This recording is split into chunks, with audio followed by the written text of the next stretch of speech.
কথামৃতের প্রত্যেকটা প্যারাগ্রাফে ছত্রে ছত্রে অভয় বাণী রয়েছে।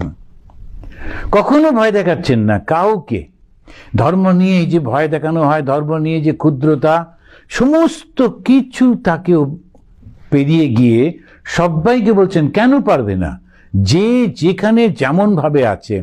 আপনি দেখুন তখনকার দিনে যে মেয়েরা নাটক করত, গান করত, নাচত, তাদেরকে আমরা খুবই নিন্দামন্দ করতাম।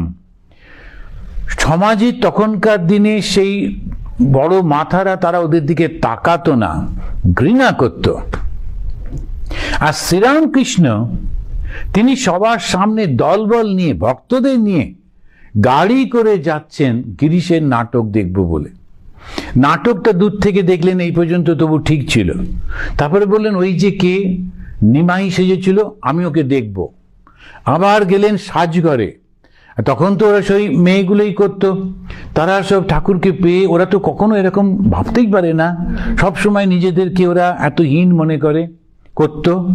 তখন ঠাকুর গিয়ে ওদের মধ্যে মাথায় হাত দিয়ে আশীর্বাদ করছেন। অথচ কেশবচন্দ্র সেনকে যখন ওর মা বললেন ওর মাথা হাত দিয়ে আপনি আশীর্বাদ করুন, ঠাকুর বললেন আমি পারবো না, আমার দ্বারা ওটা হবে না। কিন্তু এইদেরকে করছেন কেন? কেশবচন্দ্র নিজে নিজে একটুখানি আধ্যাত্মিক উন্নতি করতে পেরেছিলেন এবং পারতেনও, কিন্তু এরা তো কেউ পারবে না।